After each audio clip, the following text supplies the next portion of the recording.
પહેલી જ competition, even મારી 2 મહિનાની પ્રેક્ટિસ, 2 મહિનાની પ્રેક્ટિસમાં હું આટલું બધું અચીવ કરી લીધું છે પપ્પા સામે છે. તો બી મને એ હતું કે ના, હજુ થર્ડ નહીં, હવે ફર્સ્ટ આવવો જોઈએ. ટાર્ગેટ એ જ છે કે નેશનલનો જે રેકોર્ડ હતો એ તોડવો છે મારે. ઇવન પાવર લિફ્ટિંગ નહીં, કોઈ બી કોમ્પિટિશન હશે તેમાંથી તમારું જો વેઇટ કેટેગરીના અકોર્ડિંગ તમારી જે એન્ટ્રી જે વેઇટ કેટેગરીમાં ગઈ છે તો એ જ વેઇટ કેટેગરીમાં તમારું વેઇટ હોવું જોઈએ. એની અપ જશે તો તમે ડિસ્કોલિફાઈ થઈ જશો. સુપ્રભાત દર્શક મિત્રો, ગુડ મોર્નિંગ ગુજરાતમાં હું તીર્થા આપનું હાર્દિક સ્વાગત કરું છું. મિત્રો, એવું કહેવાય છે ને કે તમારે સક્સેસફુલ જીવન જીવવું હોય તો એના માટે 2 વસ્તુ ખૂબ જ જરૂરી છે. એક તો સ્ટ્રોંગ બોડી અને બીજું સ્ટ્રોંગ માઇન્ડ. તો મારા જેવા એમ્બિશિયસ આત્માઓને આજનો આપણો એપિસોડ બહુ જ ગમવાનો છે અને બહુ જ ઇન્સ્પાયર કરવાનો છે. કારણ કે આજે આપણી સાથે છે અંજના રોહિત, કે જેઓ પાવર લિફ્ટર છે, રાઇઝિંગ સ્ટાર છે. નેશનલ કોમ્પિટિશનમાં એમણે ઘણી બધી વખત પાર્ટિસિપેટ કર્યું છે અને નવી પેઢીના ખેલાડીઓના પ્રેરણારૂપ બન્યા છે. તો ચાલો એની સાથેની આપણી વાતચીત શરૂ કરીએ. નમસ્તે મેમ. મજામાં? મજામાં. તો શરૂઆત કરીએ. પાવર લિફ્ટિંગ તરફ તમે પ્રેરાયા કેવી રીતે? જર્ની ક્યાંથી ચાલુ થઈ? પહેલાં હું કબડ્ડી રમતી હતી, તો પછી કબડ્ડીમાં ફાયું ના ફાયું, પાર્શિયાલિટી થવા માંડી. તો પછી હું એ પાવર લિફ્ટિંગ, પપ્પાએ કીધું કે ચલ હવે તો આ ગેમ તારે નથી જ કરવી. તો પપ્પાના એક ફ્રેન્ડ હતા અનિલ કુમાર માલવી, તો એમની પાસે મને લઈને ગયા દિવાળી પછી 2016માં જ. હું સારું, વાંધો નહીં, હું એ બી ટ્રાય કરી લઉં. તો હું ત્યાં આગળ મળવા માટે ગઈ. પછી એમને મને કીધું કે તું કરી લઈશ? મેં કીધું હા, હું કરી લઈશ, ટ્રાય તો કરીએ. પહેલાં તો પાવર લિફ્ટિંગ શું, કેવી રીતના કરવાનું, શું છે એ કંઈ મને કંઈ ખબર જ નથી. તો પછી હું એ ત્યાં આગળ ગઈ, મળી.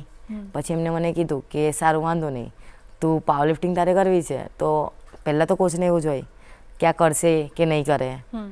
આગળ જઈને એવું કહેશે કે અમુક શોખ છે કે હા ચાલ 3-4 મહિના કર્યા, શોખ છે, પતી જશે. તો એમણે મને કીધું પહેલાં તું સિટઅપ્સ ચાલુ કર ને પુશઅપ્સ ચાલુ કર.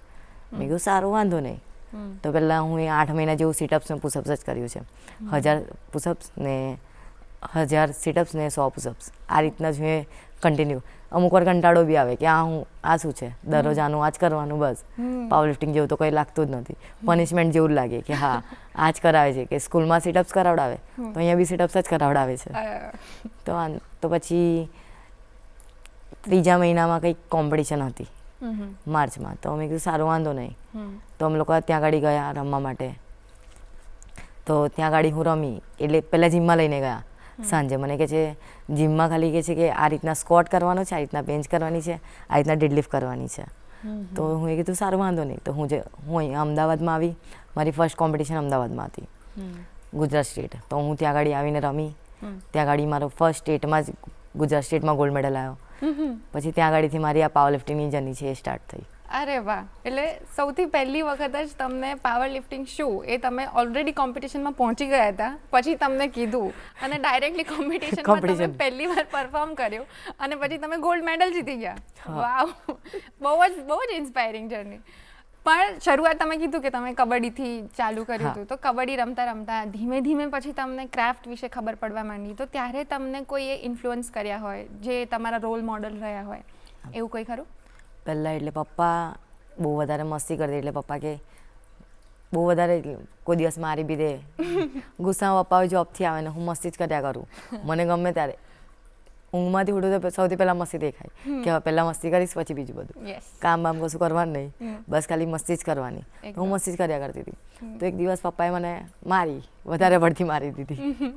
તો પછી પપ્પાએ કીધું કે પપ્પાએ ફ્રેન્ડને જઈને વાત કરી, ગાંધી અંકલ હતા એમને, કે છે કે આ રીતના આવું છે અને મારે રોજ જ મારવી પડે છે. કંઈક ને કંઈક પપ્પાને ઉચકી લઉં, પછી બેનને કંઈક ઉચકીને ફેરવી લઉં, મમ્મીને બી એવું કરું હું કે પગ પકડીને આખા ઘરમાં ફેરવી કાઢું. આ રીતના જ મસ્તી મારી ચાલતી હતી. તો પછી કંઈ વાંધો નહીં, આટલી બધી મસ્તી કરે છે તો એને કબડ્ડીમાં જ મોકલી દે, કે છે કબડ્ડી શીખશે તો એનો જે એક્સ્ટ્રા એનર્જી છે એની ત્યાં આગળ યુઝ થશે. તો એ રીતના પછી હું કબડ્ડી ચાલુ કરી. અને તમને ઇન્સ્પાયર કોણે કર્યા પાવર લિફ્ટિંગ વાળું જે તમે શરૂઆત કરી? પહેલાં તો પપ્પા જ હતા. પછી હું એ પપ્પા જોડે ત્યાં આગળ ગઈ તો હું જીમમાં પછી જે અનિલ કુમાર હતા એમની જોડે હું પ્રેક્ટિસ કરવા લાગી.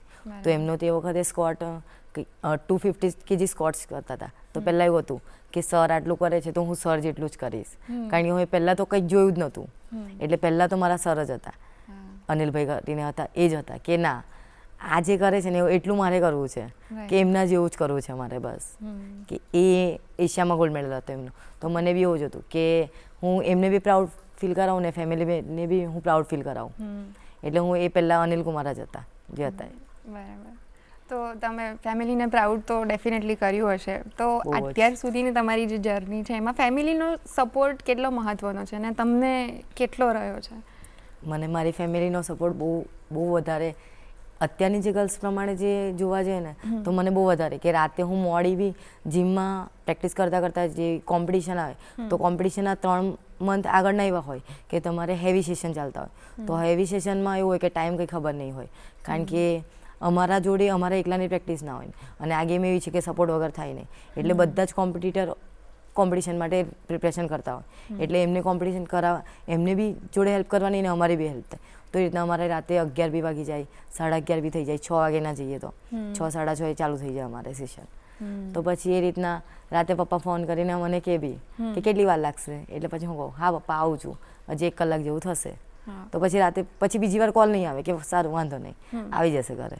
એના પછી અત્યાર સુધી કોઈ દિવસ પપ્પાએ મને એવું નહીં કીધું કે હા તું આ વસ્તુ છોડી દે. રાઈટ.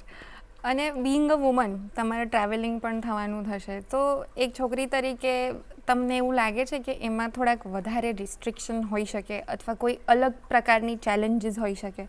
અત્યાર સુધી હું જેટલું બી ટ્રાવેલિંગ નેશનલ રમવા માટે ગઈ છું ત્યાં સુધી પપ્પાએ મેડિકલ લીવ લીધી છે કે હા મને આ રીતના પ્રોબ્લેમ છે. પછી ગામડે જઉં છું તો હોમ લીવ લીધી છે. આ રીતના બધી મોસ્ટલી લીવ પપ્પાએ મારા માટે જ લીધી છે. અને એ રીતના પછી પપ્પા મારા જોડે ટ્રાવેલિંગમાં બી અત્યાર સુધી મને ટ્રાવેલિંગમાં પપ્પા, હું સૂઈ જાઉં ટ્રાવેલિંગમાં અને પપ્પા મારા માટે જાગે કે હા, કારણ કે મને એવું છે રાતે કે કોઈ બી કશું બી ટચ થાય ને તો મારી ઊંઘ ઉડી જાય તરત. તો પપ્પાનું એવું હતું કે હા એ રાતે સૂઈ જાય, હું સૂઈ જાઉં ને પપ્પા મારા માટે જાગ્યા કરે. અરે વાહ. પણ તમે જ્યારે ટ્રેનિંગ ચાલુ કરો અને પછી ટ્રેનિંગથી લઈને કોમ્પિટિશન હોય ત્યાં સુધીની જે જર્ની છે, એક તો પહેલાં અમને એ જર્નીથી જ થોડુંક અમને કરો કે કેવી હોય અને એમાં ચેલેન્જીસ તમને કયા? ટ્રેનિંગની જે વખત જર્ની ચાલુ થાય તો 3 મહિના પહેલાં હેવી સેશન જેવા આપણા ચાલુ થઈ જતા હોય છે. તો એનામાં એવું હોય કે અમુક વાર વેટ બોડી દરરોજ જેવી છે એવી ચાલે નહીં તમારી. જે રીતના તમારી બોડી છે, આજે તમને વેટ હેવી લાગે છે, કાલે ઇઝી બી લાગે, તો અમુક વાર માઇન્ડ ડાઉન બી થઈ જાય કે લાસ્ટ વીક તો મેં આટલું કર્યું હતું, આજે કેમ નહીં થયું. તો એ રાતે પછી આખી રાત એ તમે વિચાર્યા જ કરો. પછી જ્યાં સુધી નેક્સ્ટ વીક એ વાગે નહીં, એ વેટ જે વખતે લિફ્ટ થાય નહીં ત્યાં સુધી તમારા માઇન્ડમાં એ થોટ આયા જ કરે, હજી નહીં આવ્યું, હજી નહીં થયું, મારો કોમ્પિટિશનમાં શું થશે. એટલે આ થોટ, એટલે પહેલાં તો માઇન્ડ પ્રિપેર વધારે કરવું પડે. તો કેવી રીતના કરો છો તમે? યુઝ્યુઅલી તમારી પ્રોસેસ શું છે માઇન્ડ સ્થિર રાખવા માટે કે હું કરી શકીશ? સર છે તો સરને હું વારે વારે પૂછ્યા કરું. અમુક વાર તો સર બી અકળાઈ જાય, શું વારે વારે પૂછ્યા કરે છે. તો સરને હું પછી એ અકળાય એટલે પછી એક બાર બોલે ને કે હા હો જાયગા. સર એટલે અમારા મહારાષ્ટ્રના છે, તો સર મને કહી દે, બાર બાર પૂછતી રહેતી હો જાયગા બોલે ને એક બાર, એટલે પછી કહી દો સર પક્કા હો જાયગા ના, તો એ કહી દે હા હો જાયગા. તો એમના પર હું ટ્રસ્ટ કરીને પછી થોડી શાંતિ લાગે કે હા ચાલ વાંધો નહીં, થઈ જશે. અને તમારું જે એ રીતના સેશન ચાલુ થઈ જાય તો તમારી બોડી પરથી તમને લિફ્ટ કરો, એના પરથી તમને રિયલાઇઝ થાય છે કે હા આજે આટલું તો તમારે લિફ્ટ કરી શકશો. એટલે મેઇન માઇન્ડ ત્યાં આગળ સેટ જ થઈ જાય કે હા આજે થઈ જશે. અને એકદમ જ્યારે તમે હમણાં કરવાના જ હોવ, લિફ્ટિંગ કરવાના જ હોવ, એ મોમેન્ટ પહેલાં એ ડ્યુરિંગ ધ કોમ્પિટિશન પણ માઇન્ડ રાખવું બહુ જરૂરી છે સ્થિર. કે હું ભગવાનના સોંગ છે, હનુમાન ચાલીસા છે, આ રીતના અમે હેડફોન લગાવીને બેસી જઈએ. જ્યારે અમારો ટર્ન આવે ત્યારે સર આવે, અમને લોકોને રેડી કરે કે અમારી ગેમમાં હોય ની સ્લીવ બાંધવાની હોય, બેલ્ટ પહેરાવવાનો હોય, કોસ્ચ્યુમ પહેરાવવાનું હોય, તો એ અમારા એકલાથી પહેરાવાય નહીં. અને જે વખતે તમને ની સ્લીવ એ બાંધે છે તો પાછળથી તમને કોઈ ચેર પકડવા માટે બી, એટલે મારી જોડે મારી કોમ્પિટિશન ચાલતી હોય તો મને 4 થી 5 જણ હેલ્પ માટે જોઈએ છે. ઓકે. એટલે અમે લોકો આ રીતના રેડી થઈએ અને પછી અમે કોમ્પિટિશન રમવા માટે જઈએ. એ વખતે હેડફોન નીકળે ત્યારે ખબર પડે કે આપણો ટર્ન આવ્યો છે. જઈને ટર્ન લો, લિફ્ટ કરો, આવીને ફરી હેડફોન લગાવીને બેસી જાઓ. હા, એટલે તમે જ્યારે વેટ લિફ્ટ કરી રહ્યા છો ત્યારે ખાલી ધ્યાન એના પર જ એના પર જ હોવું જોઈએ. બીજાએ કેટલો સ્કોર કર્યો છે, મારો કેટલો થઈ રહ્યો છે, હું કશું જ નહીં. કશું જ નહીં. ફૂલ ફોકસ ખાલી તમારા એના, કારણ કે તમને એ વસ્તુ ખબર પડી જશે તો તમે તમારા માઇન્ડમાં થોટ્સ આવવાના ચાલુ થઈ જશે. હા, તો એના લીધે પછી તમારું માઇન્ડ ગેમ પરથી હટીને તમે એ વિચારશો કે આટલું મારાથી લિફ્ટ નહીં થયું તો મારો રેન્ક હાથમાંથી જતો રહેશે. રાઈટ. કે આટલું મારાથી નહીં થયું, અગર હું આનાથી આટલું કરીશ તો મારો સેકન્ડની જગ્યાએ ફર્સ્ટ રેન્ક આવી જશે. અગર હું આટલાથી ડાઉન કરીશ તો સેકન્ડ છે એનાથી ફોર્થ રેન્ક પર આવી જાય. તો આ રીતના એટલે કોઈ બી, ઇવન મારા કોચ બી છે, કોઈ દિવસ કહેતા નથી કે તારો રેન્ક ચાલે છે નથી, ખાલી એટલું જ કહેશે તેરી 9 લિફ્ટ હે, 9 की 9 લિફ્ટ તું બસ પાસ કર કે આ. રાઈટ. એટલે મારે 9 લિફ્ટ પાસ થવી જોઈએ. એમાંથી એવું છે કે તમારે સ્કોટની ફર્સ્ટ લિફ્ટ તમે પાસ કરી લો એટલે તમે ગેમમાં છો. અગર 3 સ્કોટની લિફ્ટ તમે ફેલ કરો છો તો તમે વોશ આઉટ થઈ જશો. તો તમે જીતી ગયા હતા ગોલ્ડ મેડલ તમારા પહેલા જ ટ્રાયમાં અને પછી નેક્સ્ટ ટાઈમ બ્રોન્ઝ મેડલ જીતી ગયા હતા, તો કોઈ એવી ખાસ જીત છે જે તમને બહુ ડિસ્ટિંક્ટલી યાદ છે અત્યારે કે હા આવું જ થયું હતું અને તમે ત્યારે શું ફીલ કરતા હતા? હું જે વખતે મારી ફર્સ્ટ કોમ્પિટિશન હતી જમ્મુમાં, જે અહીંયા આગળ અમદાવાદમાંથી સિલેક્શન મળીને ત્યાં આગળ જમ્મુમાં હું ગઈ હતી રમવા માટે. તો પહેલાં એવું હતું કે હા સ્ટેજ પર મેડલ લીધા, રડવું બી આવી ગયું હતું કે હા મારું પહેલી જ કોમ્પિટિશન, ઇવન મારી 2 મહિનાની પ્રેક્ટિસ, 2 મહિનાની પ્રેક્ટિસમાં હું આટલું બધું અચીવ કરી લીધું છે પપ્પા સામે છે. તો બી મને એ હતું કે ના હજુ થર્ડ નહીં, હવે ફર્સ્ટ આવવો જોઈએ. આ રીતના હતું કે આવીને હા સૌથી પહેલાં પછી સરને ફોન કર્યો કે સર આ રીતના મેડલ આવ્યો છે, આવું છે. અને ક્યારેક પછી આ તો ભાઈ ખેલ છે એટલે હાર જીત બંને રહેવાની, તો તમે જીત્યા ત્યારે તો બહુ ખુશીના આંસુ આવી ગયા હોય, ક્યારેક એવું બી બન્યું હશે કે કંઈ દુઃખના આંસુ આવ્યા હોય? હું કોઈમ્બતુરમાં જે ટાઈમે ગઈ હતી તે વખતે હું બેન્ચ પ્રેસ હતું તો બેન્ચ પ્રેસમાં મારી 3 તે વખતે હું સેકન્ડ રેન્ક પર ચાલતી હતી. મારો સેકન્ડ રેન્ક આવવાનો હતો અને મારી બેન્ચ હતી 35 kg હું લખાવી હતી. તો 35 kg બોડી એ દિવસે સ્ટ્રોંગ ન હતી, તો એ દિવસે મારે 35 kgની બેન્ચ હું ફેલ કરી. 3 અટેમ્પ મારા ફેલ થયા, તો એના લીધે હું વોશ આઉટ થઈ. વોશ આઉટ થયા પછી પપ્પાએ કીધું વાંધો નહીં, હવે નેક્સ્ટ કોમ્પિટિશન આવશે તો રમી રહેજે, વાંધો નહીં, કોઈ વાંધો નહીં. પણ રડવું એટલું બધું આવે, રડવું આવી ગયું હતું, તાવ આવી ગયો હતો. બધાએ આવીને કીધું બી કે વાંધો નહીં, કારણ કે આપણે એટલો ખર્ચો બી કર્યો હોય ગેમ પાછળ. તો એટલા માટે પછી થયું કે હા હવે આની પછીનું કોઈ કોમ્પિટિશનમાં વોશ આઉટ નહીં થવું. મારી જેટલી બી હશે હું મારી બેસ્ટ ટ્રાય કરીશ, પણ વોશ આઉટ નહીં થઈ. એના પછી હું એક બી વાર વોશ આઉટ નથી થઈ. વાહ, બહુ જ સરસ.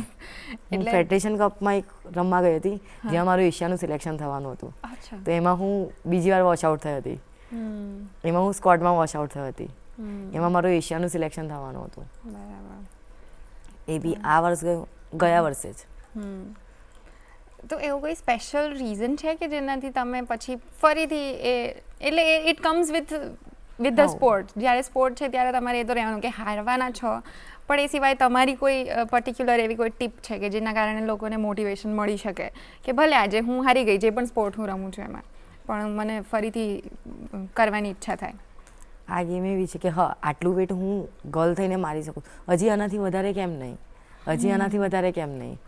એટલે મોસ્ટલી બીજા સ્ટેટવાળા એવું જ કે તો ગુજરાતના છે ને, ગુજરાતમાં મોસ્ટલી મેડલ નથી જ આવતા. એટલે આ રીતના તો પછી એવું થાય કેરલાવાળા એવું તો શું ખાય છે કે મારે છે, કે આ લોકો આવું તો શું એ કરે છે, તો આપણે બી કરો. એટલે પછી એવું થાય કે કેરલાવાળી આટલું કરે છે, મેં આટલું કરીશ જ, એનાથી હું રેકોર્ડ તોડીશ, હું આવું કરીશ.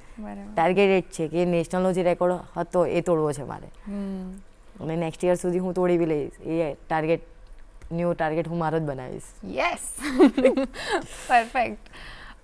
પણ તમે બહુ સરસ વાક્ય બોલ્યા વચ્ચે કે એ લોકો એવું તો શું ખાય છે, એવું તો શું કરે છે. તો અત્યારે મારા મગજમાં પણ એ જ સવાલ આવે છે કે તમે એવું તો શું ખાઓ છો કે તમે આટલું બધું વેટ લિફ્ટ કરી શકો છો? તો તમારો ડાયટ અમને કહો.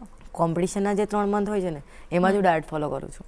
એના પહેલાં હું કશું જે ઘરમાં બનાવે એ જ ખાઈ લેવાનું. અને મારા નાટક ખાવા બહુ જ વધારે છે કે આ નહીં ખાવું. હું મોસ્ટલી સબ્જી ખાતી જ નથી. ઓહો. મને સવાર સાંજ દાલ રાઈસ આપી તો હું ખાઈ લઈશ. ઓકે.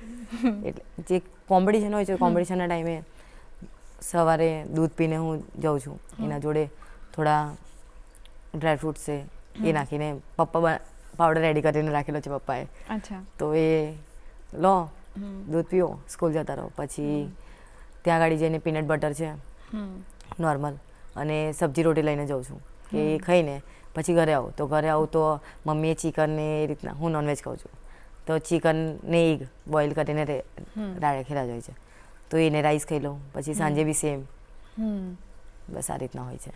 ખાલી 3 મહિના જ હું ફોલો કરું છું, એના સિવાય નથી કરતી. ઓકે. અને પણ તમે પ્રેક્ટિસ તો ડેલી કરતા હશો? પ્રેક્ટિસ ડેલી કરી છું. એમાં તમારું શું ફોલો હોય છે? કેવી રીતના તમે તમારી ટ્રેનિંગ કરતા હશો on a daily basis? Monday, Tuesday, Wednesday heavy હોય છે અને થર્સડે, ફ્રાઈડે એન્ડ સેટરડે, તો એનામાં રિપીટેશન વધી જશે અને વેટ લાઇટ રહેશે. પણ એટલે દિવસ દરમિયાન કરો, થ્રુ આઉટ ધ ડે કરો કે કોઈ સ્પેસિફિક ટાઈમ હોય? હું સાંજે જ કરું છું, કારણ કે મારે સેટ સવારે હું પીટી ટીચર છું, તો હું સ્કૂલ જાઉં છું સવારે, તો પછી બપોરે આવીને હું 2 કલાકની ઊંઘ લઉં કે હા બોડીને બી રેસ્ટ મળે, અને સાંજે હું 6 વાગે પછી જીમ જાઉં છું. બરાબર, સરસ. તો તમારી ફિટનેસ જર્ની પર હજુ વાતો કરશું અને તમારી લિફ્ટિંગ જર્ની પર પણ હજુ વાત કરશું, પણ દર્શક મિત્રો અત્યારે સમય થઈ ગયો છે એક વિરામનો, તો ફરી મળીએ ગુડ મોર્નિંગ ગુજરાતમાં એક વિરામ બાદ.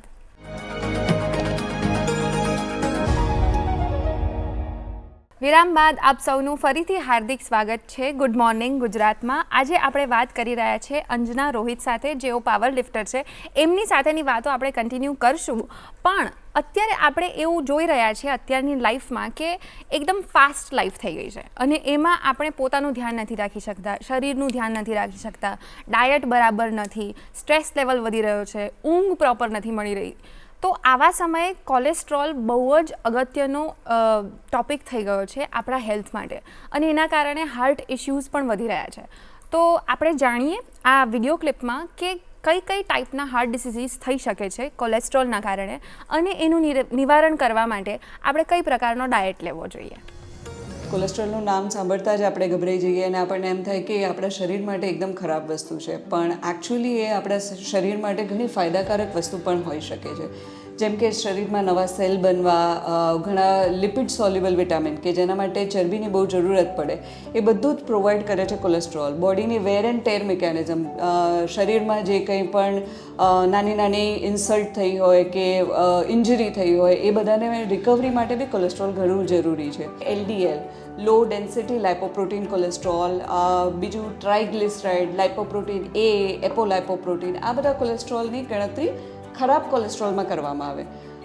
અને સારું કોલેસ્ટ્રોલ જે આપણની બોડીને હેલ્પ કરે, શરીરમાં જે સર્ક્યુલેશન, બ્લડમાં જે કોલેસ્ટ્રોલ હોય એમાંથી એને નીકાળવામાં, એવું એક કોલેસ્ટ્રોલ જો મારે નામ આપવાનું હોય તો એ કહી શકાય લો ડેન્સિટી લાઇપોપ્રોટીન કોલેસ્ટ્રોલ. સો હવે જ્યારે પણ તમે તમારા બ્લડ પ્રોફાઇલ કરાવો, લિપિડ પ્રોફાઇલ કરાવો, ત્યારે કોલેસ્ટ્રોલના લેવલ જોઈને ડરી નહીં જવાનું. એના માટે વી નીડ ટુ આપણે આની પર અટેન્શન આપવાનું કે કયું કોલેસ્ટ્રોલ મારું ખરાબ છે, જે એની કઈ રેન્જ છે, અને કયું કોલેસ્ટ્રોલ મારું સારું છે અને એની શું કન્ડિશન છે.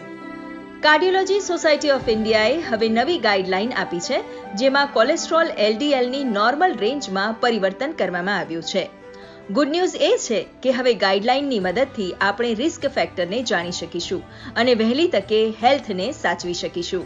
હવે LDL કોલેસ્ટ્રોલ સામાન્ય રીતે પહેલાં એવું કહેવાતું હતું કે 160 સુધી સારું હોય તો ચાલે, પણ હવે ગાઈડલાઈન એમ કહે છે કે ભારતીયોમાં ખાસ કરીને LDLનું માત્રા 100થી નીચે રાખવી જોઈએ.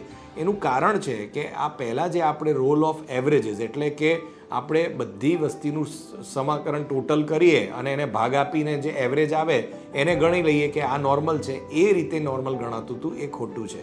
કારણ કે આદિવાસીઓ જેમ કે ઓસ્ટ્રેલિયન એબોરિજાઇન્સ થયા કે એવી વસ્તી જે મોડર્ન લાઈફસ્ટાઈલ જે કહેવાય એને હજુ ટચમાં આવેલી નથી, એવી વ્યક્તિઓમાં સામાન્ય રીતે કોલેસ્ટ્રોલ આપણી વસ્તીઓ કરતાં ઘણું ઓછું હોય છે. એટલે rule of averages A normal નથી. એના આધારે એના ઘણા અનુસંધાનોથી નક્કી થયું કે સામાન્ય રીતે કોલેસ્ટ્રોલ 100થી નીચે સામાન્ય વસ્તીમાં હોવું જોઈએ, જેની ઉંમર 40થી ઉપરાંત છે. વત્તા જે વ્યક્તિને અટેક આવેલો હોય અથવા જેને હાઈ રિસ્ક હોય, જેમ કે ડાયાબિટીસ છે કે કિડની ડિઝીઝ છે કે લકવાની અસર થઈ છે, એનું LDL કોલેસ્ટ્રોલ 70 નીચે હોવું જોઈએ, અને જે વેરી હાઈ રિસ્ક છે એનું કોલેસ્ટ્રોલ 55થી નીચે હોવું જોઈએ. એટલે પહેલાં કરતાં આ બધા કટ ઓફ ઘણા નીચે આવી ગયા. આજના સમયમાં હાર્ટ એટેકની ઘટનાઓ આપણે ઘણી સાંભળતા રહ્યા છીએ. હવે હાર્ટ એટેક ઉંમર પ્રમાણે નથી થતો, પણ શરીરમાં મોજૂદ કોલેસ્ટ્રોલથી થાય છે. કોલેસ્ટ્રોલની ચરબીની ગઠાણો કે પ્લાક રપ્ચર કે પ્લાક ઇરોઝનથી નળીઓ જામ થવા માંડે, અને તેના ઉપરાંત પછી જોનારા આવતા જતા લોકો આવીને ટ્રાફિક જામ કરે. એમ જ પ્લેટલેટ કે જે રક્તકણો છે એ આવીને ફળી ગયેલી ચરબી પર આવીને જામી જાય, અને જે થોડો ટ્રાફિક જામ થયો એને ટોટલ બંધ કરી નાખે. એટલે આ રસ્તો ખોલવા માટેની પદ્ધતિઓમાં લોહીપાત્રના ઇન્જેક્શન, જેનાથી ગઠ્ઠો ખુલી જાય, અથવા કે ચાલુ અટેકે નળીની એન્જિયોપ્લાસ્ટી, જેને કે પ્રાઇમરી એન્જિયોપ્લાસ્ટી કહેવામાં આવે છે, એ કરી શકાય. હાર્ટ એટેકને રોકવા અને કોલેસ્ટ્રોલને મેનેજ કરવામાં આપણું ડાયટ સૌથી મહત્વનું છે, જેનાથી આપણે એક સ્વસ્થ જિંદગી જીવી શકીએ છીએ. જે એક્સપર્ટ્સ છે એવું માને છે કે એક પ્રકારનું ડાયટ, જેને આપણે મેડિટેરેનિયન ડાયટ કહીએ છીએ, એ ખાવાથી તમારા શરીરમાં જે ચરબીનું પ્રમાણ છે એ ઓછું થાય છે, કેલરીઝ જેટલી શરીરને જોઈએ છે એટલી મળે છે. તો એમાં એ ડાયટમાં એવું સૂચવે છે કે દરરોજ આપણે લીલા શાકભાજી છે, ફળ છે, એનું સેવન કરવું જોઈએ, અને અઠવાડિયામાં એક વખત આપણે માછલી છે, ઈંડા છે, કે પછી દાળ છે, કઠોળ છે, એનું સેવન કરવું જોઈએ. જે વધારે પડતા ફેટવાળી દૂધની બનાવટોની જે પ્રોડક્ટ્સ માર્કેટમાં મળતી હોય છે, એનું આપણે જે યુઝ છે તે થોડુંક મર્યાદિત પ્રમાણમાં કરવું જોઈએ. અને લાલ માંસ છે કે પછી એવી વધારે પડતી ચરબીવાળી જે પ્રોડક્ટ્સ છે, શુગરવાળી જે પ્રોડક્ટ્સ છે, એ આપણે બને એટલી ઓછી કરવી જોઈએ. આજની ભાગદોડ ભરી જિંદગીમાં આ દિલને સાચવી રાખવું સૌથી જરૂરી છે, જેનાથી સ્વસ્થ જિંદગી જીવી શકાશે. તો જોયું મિત્રો, કોલેસ્ટ્રોલ હશે તો તમારે તમારું હાર્ટ જાળવવું પડશે, અને હાર્ટને સ્વસ્થ રાખવા માટે તમારો સ્વભાવ મીઠો રાખો, પણ મીઠું ઓછું ખાઓ. તમે સ્વીટ જેટલું ઓછું ખાશો એટલું તમારું બોડી સારું રહેશે. તો ચાલો હવે આપણે ફરીથી આપણી વાતો ચાલુ કરીએ છીએ અંજના મેમ સાથે. તો આપણે વાત છોડી હતી કે તમારા ડાયટ જ બહુ જ અગત્યનો હોય છે. તો આવું સ્ટ્રેસફુલ લાઈફ થઈ જાય કે જ્યારે તમે ગેમમાં હો, કોમ્પિટિશનની અંદર હો, ત્યારે તમારે સ્ટ્રિક્ટ ડાયટ રાખવાનો હોય, પ્રોપર ટ્રેનિંગ કરવાની હોય. તે ઉપરાંત એક અગત્યનો ટૉપિક છે કે વેટ. વેટ બહુ જ ઇમ્પોર્ટન્ટ એલિમેન્ટ છે. અત્યારે ઓલિમ્પિક્સમાં પણ બધાએ જોયું હતું કે વેટના કારણે આપણે બ્રોન્ઝ મેડલ ના જીતી શક્યા કે એવું કંઈ. તો એના વિશે તમારું શું માનવું છે કે એ કેટલું ઇમ્પોર્ટન્ટ છે અને કેમ એ અગત્યનું છે? વેટના લીધે તમારી જે બોડી છે, તો એ વેટ જેટલું તમારું જે રીતના હશે, તો વેટ તમારું સ્ટ્રેન્થ અકોર્ડિંગ, જો વેટ ડાઉનમાં જશે, તમે જે વેટ મેન્ટેન કરીને રાખ્યું છે, જેના પર તમે પ્રેક્ટિસ કરી છે, જો વેટ તમારું ડાઉનમાં જશે તો તમારી સ્ટ્રેન્થ બી એટલી ડાઉનમાં જશે. અચ્છા. તો એ રીતે તમારે વેટ તમારું મેન્ટેન રાખવું જ પડે કે હા, કારણ કે વેટના લીધે તમારી જે કેટેગરી હશે એનામાં તમે વધારે વેટ થઈ જશે તમારું, કે વેટ વધી જશે. ઘટી જશે તો રૂલ્સ અકોર્ડિંગ તમે ઘટી જશે તો તમને ફરક નહીં પડે, એ તમને રૂલ્સ અકોર્ડિંગ તમે રમી શકશો. બટ જો વધી જશે તો રૂલ્સ અકોર્ડિંગ તમે ડિસ્કોલિફાઈ થઈ જશો. કોઈ બી કોમ્પિટિશન હશે, ઇવન પાવર લિફ્ટિંગ નહીં, કોઈ બી કોમ્પિટિશન હશે, તેમાંથી તમારું જો વેટ કેટેગરીના અકોર્ડિંગ તમારી જે એન્ટ્રી જે વેટ કેટેગરીમાં ગઈ છે, તો એ જ વેટ કેટેગરીમાં તમારું વેટ હોવું જોઈએ. એની અપ જશે તો તમે ડિસ્કોલિફાઈ થઈ જશો. બિકોઝ તમારું જેટલું વેટ છે એનાથી તમારી સ્ટ્રેન્થ પણ ડિપેન્ડ થાય છે. કરે એટલે જો એ ઇન્ટરલિંક ના રહ્યા તો પછી એ અનફેર મીન્સ થઈ જશે. બરાબર. તો તમારી સાથે આવો કોઈ કિસ્સો બન્યો છે કે જેમાં તમારે તમારું વેટ બહુ જલ્દી ઉતારવું પડ્યું હોય? હા, મારે ચેન્નઈમાં મારે ઓલ ઇન્ડિયા ઇન્ટર યુનિવર્સિટીની કોમ્પિટિશન હતી. એ ટાઈમે મારું વેટ હું રૂમ પર જોયું તો એક્ઝેક્ટ આવતું હતું, બટ ત્યાં આગળ જે કોમ્પિટિશન હોલ પર ત્યાં આગળ મશીન હતું, વિંગ મશીન, તો હું ત્યાં આગળ ચેક કર્યું તો મારું 500 ગ્રામ વેટ વધારે આવતું હતું. તો હું એ ટાઈમે ટેન્શનમાં આવી ગઈ કે હવે હું શું કરીશ કે 500 ગ્રામ વેટ વધી ગયું છે. સરને એક ટાઈમે કોલ કર્યો કે સર મારું વેટ 500 ગ્રામ વધી ગયું છે. તો સર કહે છે વાંધો નહીં, તું જલ્દી ચાલ. તો હું એ અપર પહેરી લીધું, લોઅર પહેરી લીધું, આખી બોડી પર હું એ બામ બી ઘસી દીધી છે કે હા, જેટલો પસીનો થશે બોડીમાંથી પાણી તમારું જેટલું ઓબ્ઝર્વ નહીં થાય અને બહાર તમારું જેટલું એ થશે, તો એ રીતના તમારે તમારું બોડી વેટ ડાઉનમાં થશે.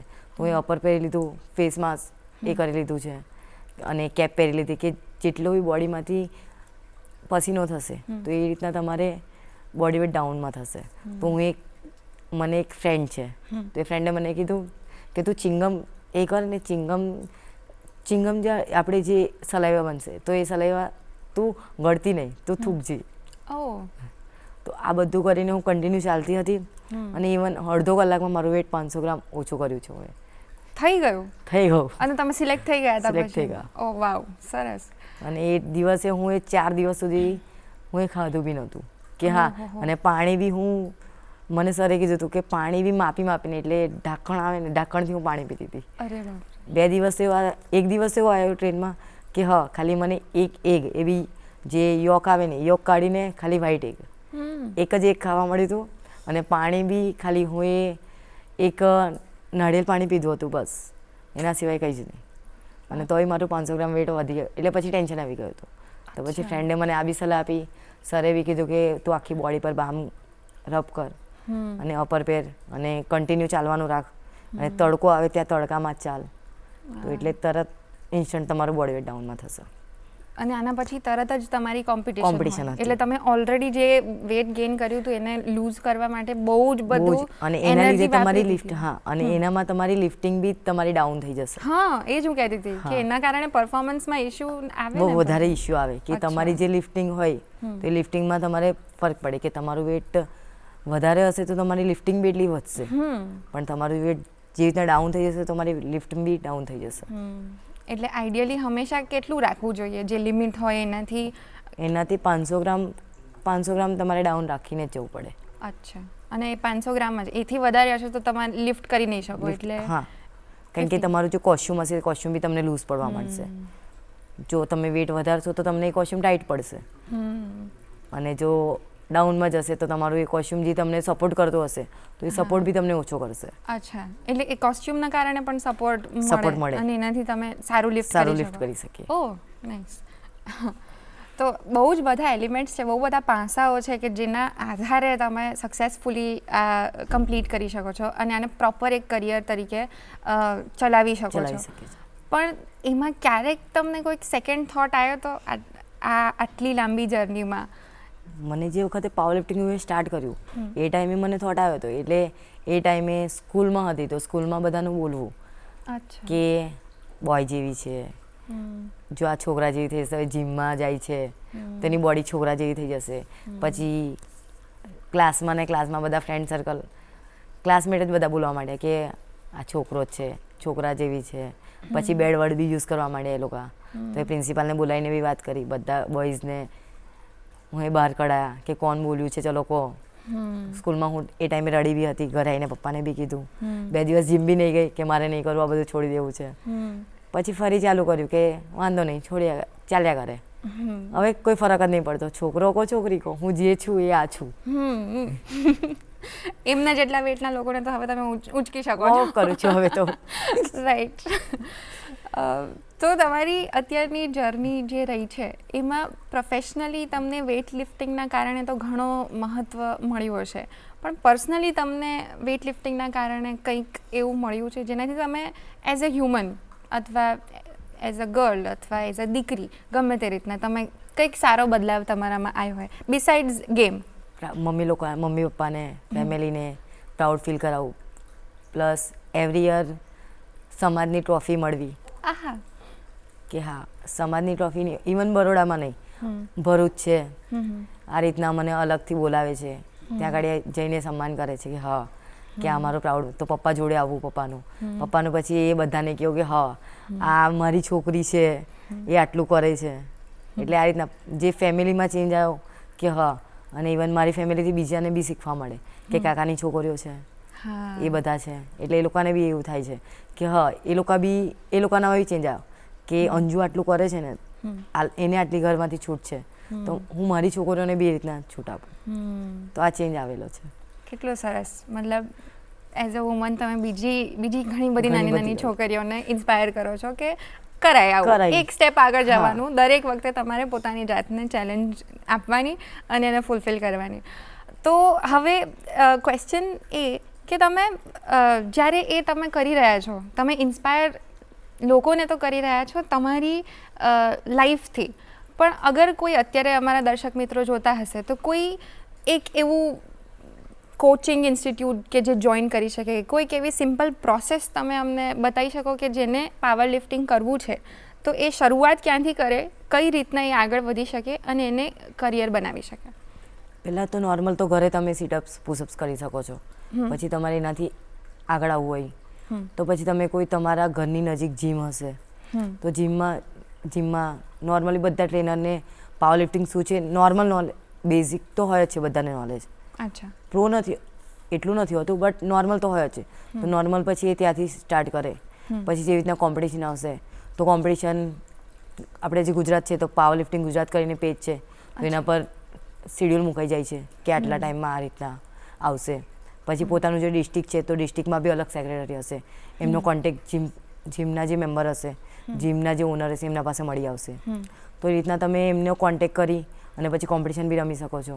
અને જે ટ્રેનર હશે એ તમને પ્રેક્ટિસ બી કરાવશે. અગર તમે એક્સ્ટ્રા ટ્રેનિંગ કરવી છે તો પછી તમારે ઓનલાઈન કોચિંગ જે બહારના છે, મોસ્ટલી ગુજરાતમાં તો બહુ ઓછા કરાવે છે, પણ જે બહારના છે જે રીતના મારા સર છે એ બહારના આવીને અહીંયા આગળ રહે છે ને અમને લોકોને એ મોટો બેનિફિટ છે.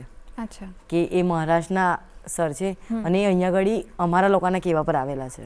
ઓ. અને અહીંયા આગળ એમને પોતાનું અહીંયા જીમ ઓપન કરેલું છે અને અમને લોકોને ટ્રેનિંગ આપે છે. જ્યારે મારા જે સર છે એ બી બધું બહુ સેક્રિફાઈસ કરે છે કે એમના વાઈફ ત્યાં આગળ રહે છે, મહારાષ્ટ્રમાં પુણેમાં રહે છે, જ્યારે મારા સર છે અહીંયા આગળ એકલા જ રહે છે.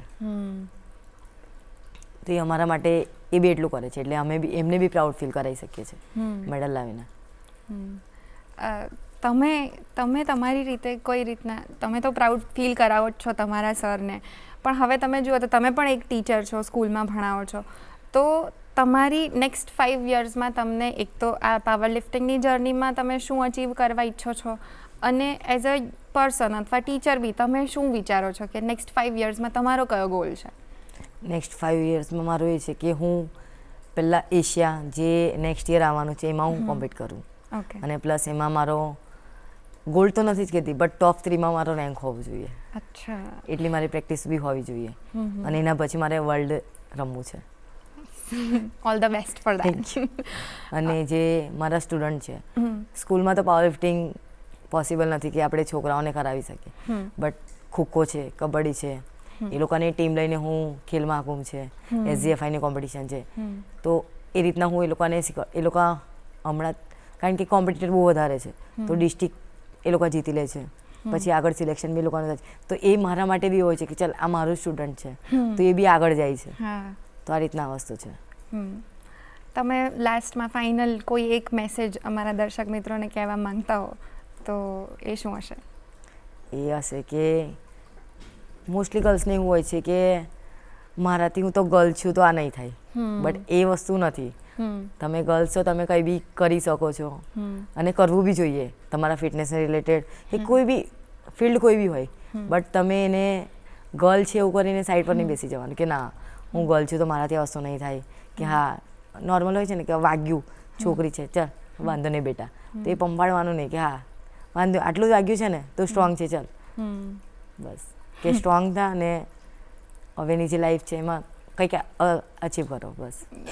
ડેફિનેટલી. કેટલો બહુ જ સરસ મેસેજ છે કે it is okay if you are a girl or boy doesn't matter. તમે આમ ઝીણી ઝીણી વસ્તુઓમાં નિરાશ થઈને બેસી જશો તો તમે આગળ નહીં વધી શકો. પોતાની જાતને ચેલેન્જ આપો અને તમે એ ચેલેન્જ સક્સેસફુલી કમ્પ્લીટ કરી શકશો જો તમે એક્સેપ્ટ કરશો કે આ ચેલેન્જ મેં લીધી છે તો.